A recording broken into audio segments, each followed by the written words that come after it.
What would you think if I told you that this was sort of-ish a Lotus? You'd probably think I'd been dropped on my head as a baby, right? But that is a Zeekr 009, and it shares some of the same bits underneath as a Lotus Electra electric SUV, as well as a host of other things. So it is kind of a Lotus in a more dramatic Chinese domestic market costume. Except it's not. But the Chinese domestic market is completely different. And China has different tastes. I mean, who knew?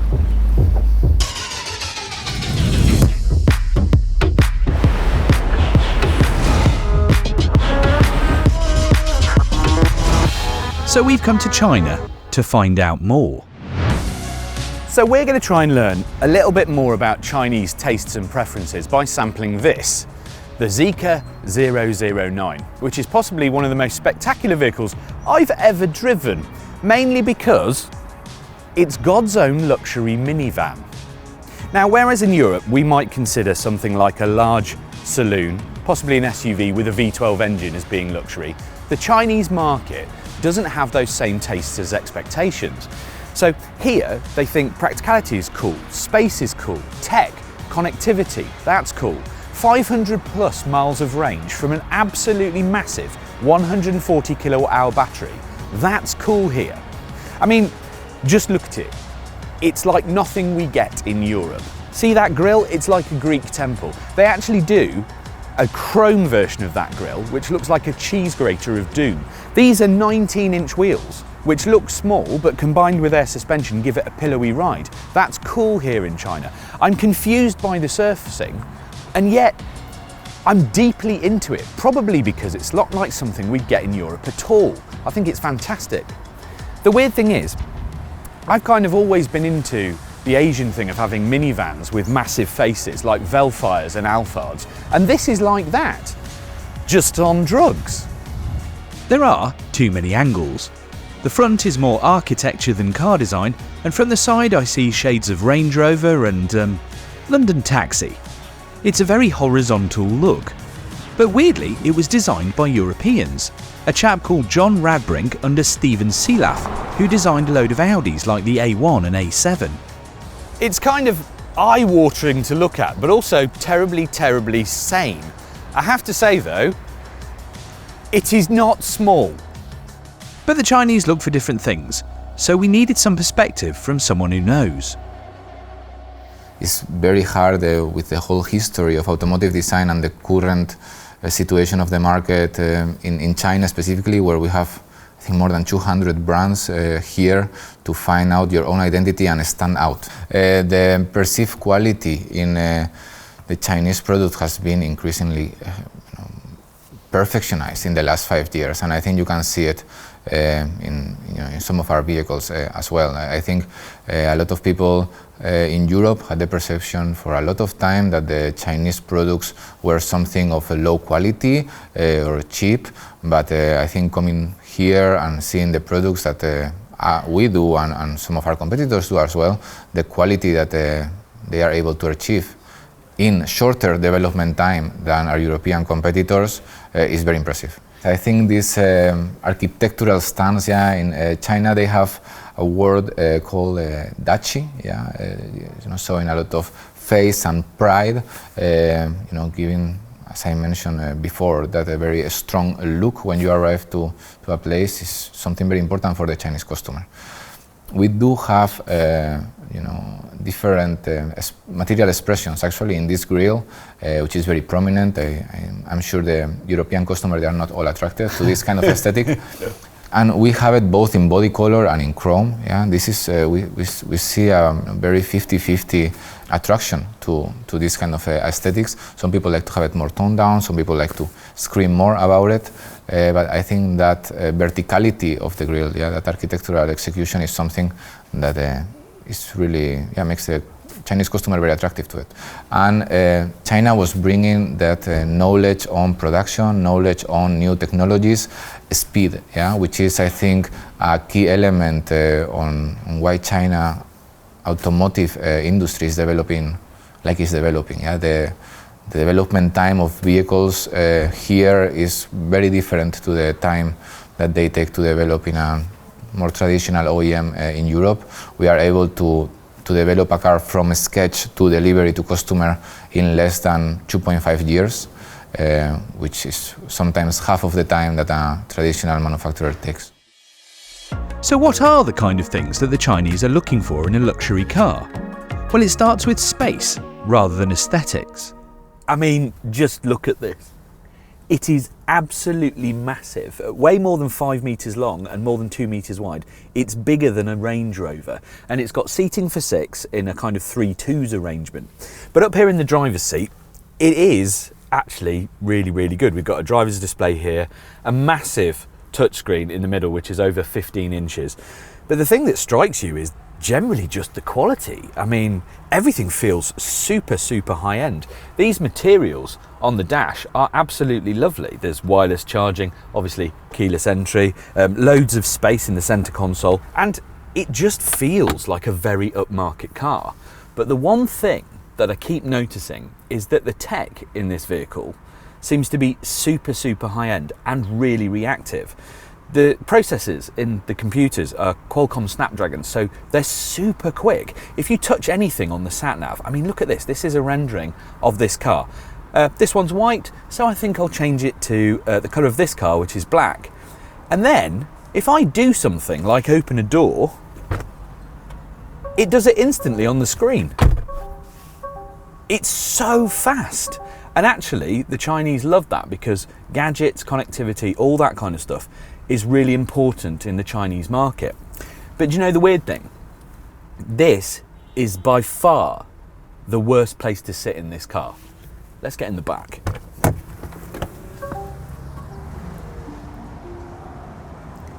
I mean, check this out. It is pretty spectacular. First up, the middle 2 seats are these plush kind of airline style recliners, and you know I was talking about space. Well, there is quite a lot of it. Also, if you're thinking about airline seats, they've got these little fold out tables should you need to do some work. But that's not it, because these cars have special functions. In here are all the controls, physical buttons for the chairs. So you can recline, there's a massage function, heating and cooling. I've accidentally just turned on the massage function and it feels great. And also, if you want to have a bit of a relax, there's a one-touch full recline mode, so you can have a little snooze while you're doing your thing. Honestly, it's really, really comfortable and everything feels top quality. Then there's things like stuff that we don't get in Europe. You see these panels on the side of the car? Well, if you touch the clock and flick it down, you get the heating controls for your side of the car. And then you can adjust the fans where the fans are blowing because they're coming from the roof. And everything is super, super quick. There's zero lag. It's like a tiny iPad in the door. These are controls for the windows, the sunshade, all that sort of stuff.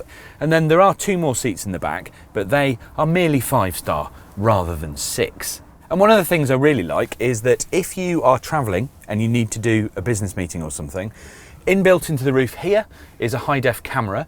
And then if you open this, you get a 15-inch TV screen, which is, again, high-def, high quality, so that you can do like Teams meetings, Zoom calls, all from the comfort of your car. Then down here, basically, is an HDMI slot, so that you can actually plug your computer in and connect it to the screen. So you can do work on this screen while you're on your table, sat in your chair. There's loads of charging ports and all that kind of stuff. It's basically a functioning office in your car. I think the customers in China are expecting quite innovative things. I think the key point is that the interaction could be innovative, but it should still create good usability, so they can touch the scenes very easily, and it's not so hard to operate for them. It's a combination of many elements, right? So of course, for like Zeekr 009, like space, and also safety. So safety is also one thing that our customer always mention. The car should be the safe at the first, and then it comes to space and also comfort. So these all things together create the luxury feel. And the surprising thing, the quality is bang on. Rolls-Royce levels of fit and finish, lovely textures and materials. It's a sorted bit of work. And if you think this is spacious, there's now a 4-seat version, which might be good for camping, or a casual game of 5-a-side in the back. In China, the 009 is available in 2 different grades, the WE and the ME editions. It's got 800-volt charging and will stick in a couple of 100 miles in less than 15 minutes on a big enough charger, and there are 2 flaps for either AC or DC top-ups. So fast charging is a given. Now you can get either 114 or 140 kilowatt hour battery, which should give you between 436 or about 511 miles of range, because having to stop is not luxurious, although that is on the Chinese cycle, which is a little bit lighter than WLTP. The fastest one like this has 536 brake horsepower and about 506 pounds-feet of torque, which means that it gets from 0 to 62 miles an hour in about 4.5 seconds, which definitely isn't luxurious because you'd probably spill your champagne. Mind you, there are 2 motors, so it's got 4-wheel drive, and it can get that grunt to the road. Although the one thing you do notice about the 009 is that it is a bit of a fatty. This is a nearly 3-ton minivan, which is enormous. Mind you, driving it, it's definitely more about the waft than the warp speed. It's got big air suspension, quite soft tyres, it's all sort of canted towards passenger comfort, and there's nothing wrong with that, but going round corners is definitely not its favourite thing. And as far as physically driving it goes, if you're used to big cars, this would be no problem. Weirdly, it's got this kind of triangular glass in the A-pillar, which adds quite a lot to the forward view, and then even though it's a bit of a lorry, it's essentially a rectangle, so it's no problem placing it on the road. It's a real swanning about car. Look, these are quite big bumps we're going over, and there's just kind of a tick-tock and it's over it. It's weird. It needs the electric torque because it's so heavy, so to make it feel like it does anything, it needs that electric punch. But after that, you just don't feel like you want to drive it quickly, so there's no point. I like it because it's so deeply different to everything we get in Europe.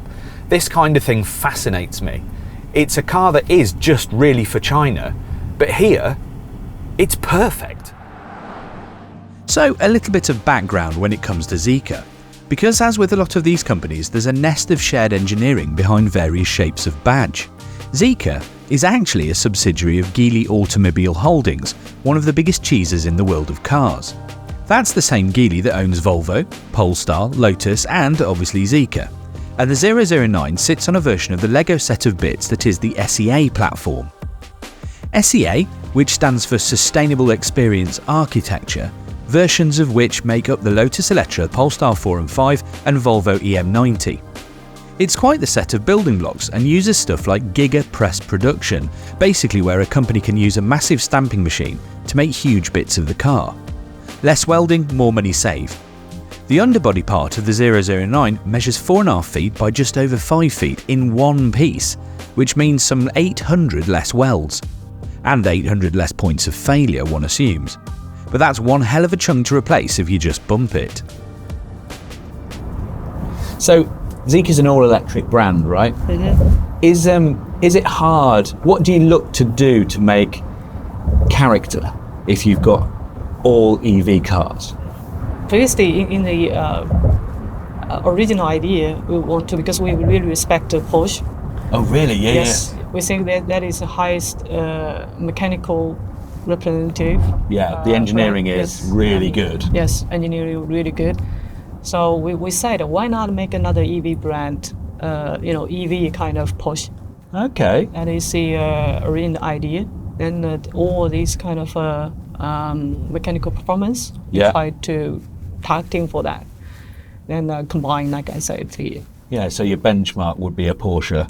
Yeah, the brand perspective. But for the products, we definitely not that level yet. If you ask me, and our look at our product portfolio, we are chasing for the big volume brand. It's not that extreme like Porsche. Like the people who buying 009, they are big families. Like we need to like I said, travel with their parents and their kids together.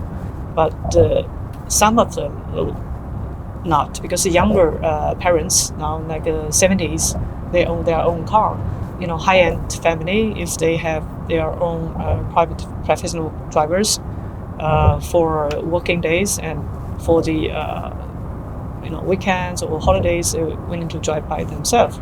And they need the seats. Yes, they need the seats, and it's different here.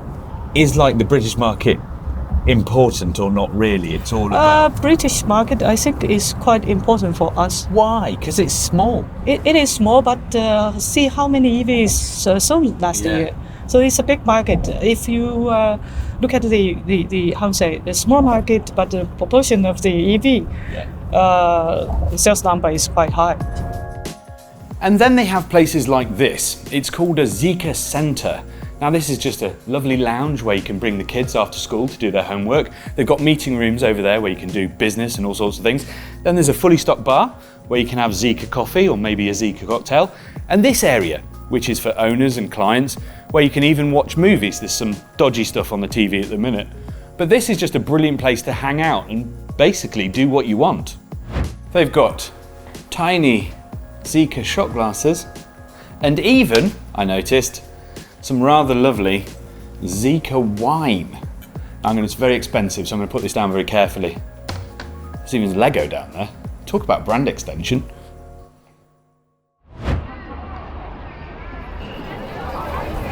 China, an amazing place, slightly dubious reputation, but love it or loathe it, you can't ignore it.